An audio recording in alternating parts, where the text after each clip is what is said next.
जनाब वाला 9 मई के जो वाकयात हुए उसके बाद से पाकिस्तान के अंदर काफी ज्यादा चेंजेस आती हुई नजर आ रही है और होनी भी चाहिए। किसी तौर पर भी इस चीज को काबिल कबूल नहीं कहा जा सकता है, ना ही काबिल कबूल किया जा सकता है कि आप बाहर निकलें और जलाओ गिराओ करें। हुकूमत ने काफी सख्त फैसले लिए हैं, सख्त एक्शन लिया है। उन लोगों की गिरफ्तारियां हो रही हैं जो कि 9 मई के वाकयात में मुलव्विस हैं। आज वजीर आजम साहब ने भी खिताब किया और अपनी गुफ्तगू में उनका कहना था कि जनाब किसी भी ऐसे शख्स के साथ सख्त बर्ताव नहीं किया जाएगा जो उस वाकये में मुलव्विस ना हो, लेकिन अगर कोई मुलव्विस है तो उसके खिलाफ सख्त तरीन कार्रवाई की जाएगी। ऐसा नहीं हो सकता कि उसमें कोई मुलव्विस हो और उसको छोड़ दिया जाए, और ऐसा भी नहीं हो सकता कि कोई मुलव्विस नहीं है तो उसको पकड़ लिया जाए। यह बयान गालिबन वजीर आजम साहब ने इस वजह से दिया क्योंकि तहरीक इंसाफ के सरबराह इमरान खान साहब अक्सर और बेशतर 9 मई के बाद ये इल्जामात लगाते आए कि जनाब हुकूमत जो गिरफ्तारियां कर रही है उसमें मासूम लोग भी शामिल है, कारकुनान भी शामिल है। उन्होंने बरमला इस बात का इजहार किया कि 9 मई के वाकये की वो मजम्मत तो करते हैं, लेकिन उन्होंने यह भी कहा कि इसमें किसी किस्म के भी पाकिस्तान तहरीक इंसाफ के कारकुन शामिल नहीं है। अब जनाब गिरफ्तारियां हो रही हैं, लेकिन साथ साथ पाकिस्तान के अंदर कई और चीजें भी चल रही हैं। गुज़िश्ता रोज हुकूमत की जानिब से कमीशन बनाया गया और ये कमीशन बनाने का मकसद यह था कि जनाब जितनी भी ऑडियो लीक्स हो रही हैं उनकी तहकीकात की जा सके। उनकी तहकीकात हो कि जनाब क्या ये ऑडियो लीक्स सही हैं या नहीं। इत्तेजाज हसन साहब ने इस कमीशन के हवाले से क्या कहा, और ये कहा कि जनाब ये कमीशन हुकूमत कायम नहीं कर सकती है क्योंकि हुकूमत के ये दायरे इख्तियार में नहीं आता है।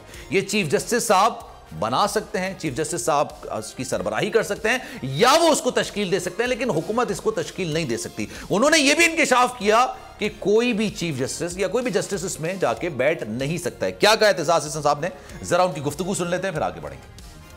हुकूमत वार कर रही है उमर अता बंदयाल पे, चीफ जस्टिस ऑफ पाकिस्तान।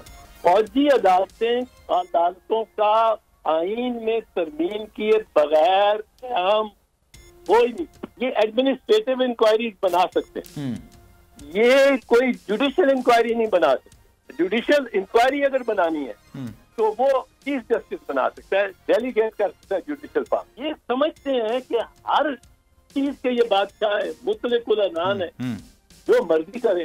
पहला ये होना चाहिए था कि ये किससे किए, ये डिटरमिन करे ये कमीशन कि ये काम किया किसने, कौन सा सोर्स, दादी फैजली का या दूसरे जजेस का, इसमें जाने का सवाल ही पैदा नहीं। जनाब एतजाज हसन साहब की गुफ्तगू आपने मुलाहिजा की। अब सवाल ही पैदा होता है कि इस कमीशन का मुस्तकबिल क्या हो सकता है। साथ साथ उन्होंने एक और इंकिशाफ किया कि जो लोग गिरफ्तार हुए हैं उनके मुकदमात फौजी अदालतों में चलाने के हवाले से भी आइन में तरमीम करना पड़ेगी, और आइन में तरमीम हो नहीं सकती क्योंकि जनाब इस वक्त हाउस फुल है ही नहीं। हाउस अगर फुल होगा उसके बाद 173 अराकीन अगर वोट देंगे तो उसके बाद फिर आइन में तरमीम की जा सकती है, उससे पहले आइन में तरमीम नहीं हो सकती है। साथ साथ जनाब अब खान साहब ने भी कह दिया है कि उनके जितने भी अराकीन थे जिन्होंने इस्तीफा दिया था, अब उनके इस्तीफे अदालतों की अहकामात सामने आ चुके हैं कि उनके इस्तीफे कलअदम करार दे दिए गए हैं। अब क्या वाकई वो कौमी असम्बली में जाएंगे और फिर अपोजिशन का किरदार अदा कर सकेंगे?